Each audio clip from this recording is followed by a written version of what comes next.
Okay, the last thing we're going to do today is check out our Gmail account. Now, each of you has an email account through Gmail that the school has created for you.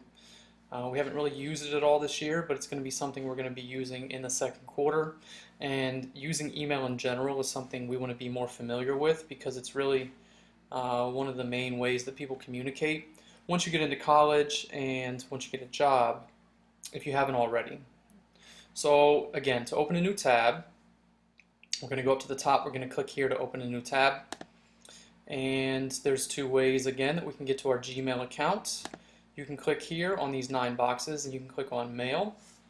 Or you can just simply go up here and go to gmail.com and it'll take you to your inbox. Now, your inbox looks like this. It has the NOCP shield over here because the account was created by New Orleans College Prep. And there's a few things that we want to pay attention to. So your email shows up right here in the center. Right now I have only one email. I like to keep my inbox nice and neat and tidy.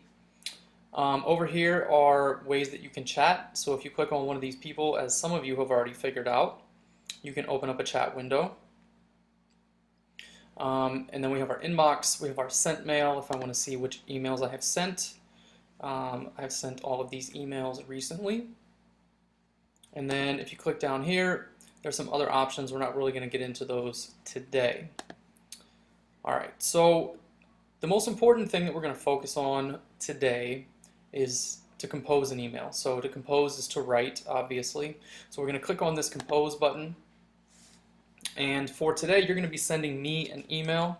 My email address is cyork@nocpscholar.org. It pops up there for me, so I can just hit Tab or Enter to bring that up, and it'll verify who you want to send the email to. If you want to send it to someone else,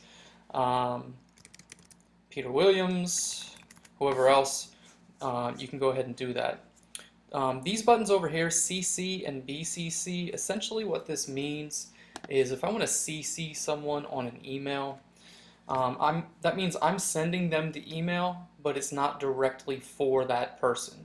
So for example, there might be times where I am sending an email to Mr. Perkins or Mr. Burkaw, and I also want Mr. Brody to see that email, even though I don't really want him to respond to it. Then I would CC Mr. Brody, and that way he can look at the email. We're keeping him in the loop, but he's not actually intended to respond to that email.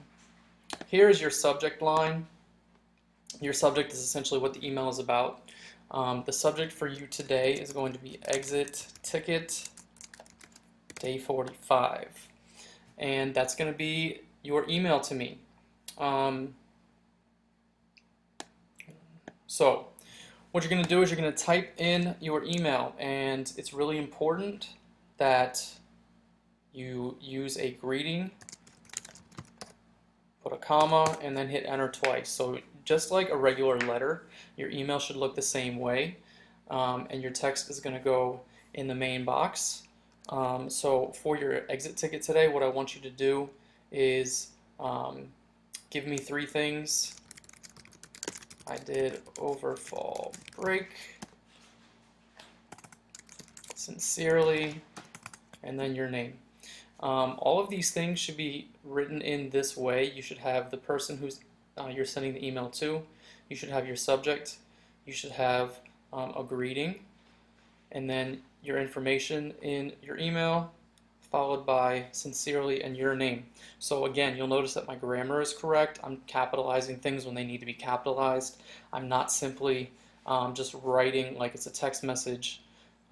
Email correspondence is looked at the same way as any other correspondence, meaning when you communicate with someone in a professional manner or at school or whatever it might be, you need to make sure that you're doing it in a professional way. So make sure you do all of these things, and then you'll hit send, which you cannot see on my screen currently, but you'll see it on yours, and that's going to be your exit ticket.